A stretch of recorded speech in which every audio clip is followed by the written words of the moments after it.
अत्यंत एक सुंदर एक यशस्वी शिखर गाठलेल्या दोन अभिनेत्री मराठी इंडस्ट्रीतल्या आणि अर्थात सगळ्याच इंडस्ट्रीतल्या, आता तुम्ही वेगवेगळ्या भाषांमध्ये काम करता. एक यशस्वी आघाडीच्या दोन अभिनेत्री जेव्हा एकत्र येतात सिनेमात आणि तेव्हा एक सुंदर गिव्ह अँड टेक होतं. म्हणजे तू आता सांगितलंस जसं की मुक्ता आहे म्हणून मी हो म्हणले. प्रिया, हे चित्र तुलाही माहिती आहे इंडस्ट्रीत कमी आहे. जेव्हा एक दुसरी अभिनेत्री जी आणखी चांगलं काम करते हे कळल्यावर उलट दुसरी अभिनेत्री बॅकआउट करते, हे चित्र आहे इंडस्ट्रीतलं काही प्रमाणात. आणि जेव्हा तुम्ही दोघी एक इतक्या सुंदर पद्धतीने एकत्र येतात तेव्हा खूप छान वाटतं. आणि सई ताम्हणकर बरोबरही तुम्ही असंच काम केलेलं आहे. सो मला या इंडस्ट्रीचं हे चित्र फार सुंदर वाटतंय, जेव्हा एक आघाडीच्या अभिनेत्री एकत्र तितक्याच हेल्दी पद्धतीने येतात. तर हे मला फार छान वाटतंय. थोडंसं याबद्दल दोघीही सांगा प्लीज. मला असं वाटतं की आम्ही माणूस म्हणून कशा आहोत हे त्याच्यात जास्त त्याचा भाग आहे असं मला वाटतं. आणि जे की आम्ही म्हणजे मी ज्यांच्याबरोबर काम केलं आहे त्या तरी सगळ्या माझ्या सहकलाकार मैत्रिणी तशाच आहेत की ज्यांना स्क्रीन इन्सिक्युरिटीज नाही आहेत, ना मला आहेत ना त्यांना आहेत. आणि त्या दोघीही म्हणजे कोणीही असू देत, मग सई पण असू देत किंवा मुक्ताई असू देत किंवा मी स्वतः, आम्ही सगळेच जण ती गोष्ट जास्तीत जास्त चांगली करण्यासाठी झटत असतो. आणि आपल्याबरोबरच समोरच्याचंही काम चांगलं कसं होईल. कारण मला असं वाटतं ना थोडंसं ॲक्टर म्हणून हे थोडं सेल्फिश पण आहे. म्हणजे if you take it in the right sense की मी जेव्हा चांगलं काम करते तेव्हा समोरचा अजून चांगलं काम करतो, मग मी अजून चांगलं काम करते, कारण मग ते इव्हेंच्युअली चांगलंच होत राहतं. आणि ही स्पर्धा तुला कमी दाखवण्यासाठीची नाही आहे, ही स्पर्धा हा सीन सगळ्यात जास्त उत्तम करण्यासाठीची आहे. आणि मला खाल्लं तिला खाल्लं वालं नाही. मी तुला सांगू का निलिमा, मला खरंच असं वाटतं उत्तम कलाकार समोर जेव्हा असतो ना तेव्हा खरं तर मजा येते काम करायला. तेव्हा भीती नाही वाटत, तेव्हा कॉम्प्लेक्सेस नाही आहेत.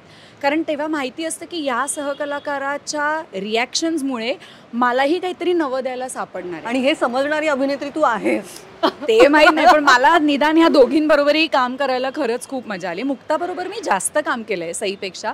सईबरोबर टाईम प्लीज केला आहे, पण तेव्हा आमचं एकत्र काम फार नव्हतं. वजनदार हा एकमेव चित्रपट आहे जो आम्ही दोघींनी पूर्ण वेळ देऊन एकत्र केला. ॲक्च्युली त्याच्यातही आमचं एकत्र शूटिंग फक्त 7-8 दिवसांचं होतं. वेरेज मुक्ताबरोबर मी जे 3 चित्रपट केले त्या तिन्ही चित्रपटांमध्ये आम्ही खूप काळ एकत्र होतो दोघी. त्यामुळे ती देवाणघेवाण तिच्याबरोबर जास्त झाली. पण मला नाही वाटत की मला काय किंवा या दोघींनाही काय अशा इन्सिक्युरिटीज आहेत. आणि इनफॅक्ट तुम्ही वेगवेगळ्या क्षेत्रांमध्ये तुमचं जे वेगवेगळं काम करून अनुभव घेता त्या अनुभवाचा तुम्हाला प्रत्येक काम करताना फायदा होतो, तुम्हालाही आणि दुसऱ्यालाही. म्हणजे माझा तिच्यावरती एवढा नक्की विश्वास आहे की मी याही वेळेला असे अनेक टप्पे होते जिथे मला असं वाटत होतं किंवा म्हणजे मला माहिती आहे की ती मला हक्काने ओरडूही शकते की आता बास, आता अति होत आहे, आता गप्पा बास, आता करतेस छान. किंवा जर मी खूप टाइमपास करत असेल तरी हक्क आहे, कारण तेवढा एकमेकींवर विश्वास आहे की चांगलं काम करत असेल तरीही सांगते ती की चांगलं होते, रेस्ट अशोर्ड, टेन्शन नको घेऊस. आणि जर नसेल होत तर ऐक ना थोडं हे सांभाळ, एवढं सांभाळ, हेही सांगू शकते ती. आणि मला असं वाटतं की तो हक्क तुम्ही जेव्हा एकमेकींबरोबर जास्त वेळ घालवता तेव्हा आपोआपच मिळतो आणि तो तिला आहे. नाही, प्रियाने खूप चांगलं उत्तर दिलं याचं. पण मला त्याचं त्याच मुद्द्याला धरून अजून मला सांगावं असं वाटतं की आपली मराठी फिल्म इंडस्ट्री ही स्टार ड्रिवन नाही आहे, कॉन्टेंट ड्रिवन आहे. त्यामुळे चांगला कॉन्टेंट प्रेक्षकांपर्यंत पोचवणं हाच सगळ्या टीमचा एक मुख्य उद्देश असतो. त्यामुळे ॲक्टर्स इन्सिक्युअर झालेले मी नाही बघितलेत, बेटरमेंटसाठीच प्रयत्न करत राहतात.